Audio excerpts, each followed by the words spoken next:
జోగులాంబ గద్వాల జిల్లా నియోజకవర్గంలో కాంగ్రెస్ పార్టీ అంతర్గత రాజకీయాలు మరోసారి తీవ్ర స్థాయికి చేరాయి. రాజీవ్ అనే పేరు పెట్టుకుంటే రాజీవ్ గాంధీ అవ్వలేరంటూ స్థానిక కాంగ్రెస్ నాయకులపై తీవ్ర విమర్శలు వెల్లువెత్తాయి. గద్వాల కాంగ్రెస్ పార్టీ సరితమ్మ అడ్డా అని, ఇది ఎవరి వ్యక్తిగత సొత్తు కాదని వ్యాఖ్యానాలు చేశారు. గల్లీ నుంచి ఢిల్లీ వరకు తెలిసినా గల్లీలో ఉన్న రాజకీయ బలం తెలియదంటూ హనుమంతునిపై ఘాటు వ్యాఖ్యలు చేశారు. కాంగ్రెస్ పార్టీలో లేనని చెప్పే నాయకుడి వద్ద కాపుల కాసే స్థాయిలో ఉండాలని, పార్టీ నాయకత్వాన్ని విమర్శించే అర్హత లేదని అన్నారు. పార్టీ అధిష్టానం ఎమ్మెల్యేకు అనుగుణంగా పనిచేయాలని చెప్పిందని, భయపడే ప్రసక్తే లేదని స్పష్టం చేశారు. అధ్యక్షులుగా నేను చెప్తున్నాను, బీ ఫామ్లు ఇచ్చేది నేనే.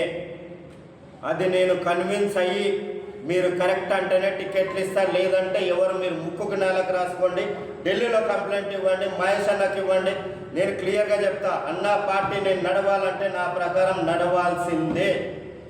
మీరు ఎక్కడో ఎవరో ఎన్నో బంగ్లాలో కూర్చొని మాకు బీఫామ్లు వస్తామని మీరు అనుకుంటుంటే ఆ భ్రమ ఈ రోజు నుంచి పటాపంచలు చేస్తున్నా.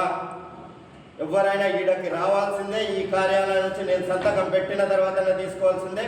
నేను కాంగ్రెస్ నా స్టైల్ ఏది మీరు ఢిల్లీ నుంచి గల్లీ వరకు తెలుసుకోండి. ఇప్పుడు క్లియర్గా చెప్తున్నా, మీరు కనుక ఇంతకుముందు పని చేసిండ్రా, ఓకే మంచి, దాని గురించి ఇచ్చేస్తా. మేము పని చేస్తాం, పని చేసిన తర్వాత దాని ఫలాలు వస్తే మీకు ఇస్తాం నామినేటెడ్ రూపంలో. కానీ ఇప్పుడు స్థానికంగా రేవంత్ రెడ్డి గారి నాయకత్వంలో ప్రతి సీటు నాకు ఇంపార్టెంట్. అధ్యక్షునిగా ప్రతి కౌన్సిలర్ సీటు గెలవడం నాకు ఇంపార్టెంట్, ప్రతి ఎంపీటీసీ గెలవడం నాకు ఇంపార్టెంట్, ప్రతి జెడ్పీటీసీ గెలవడం నాకు ఇంపార్టెంట్.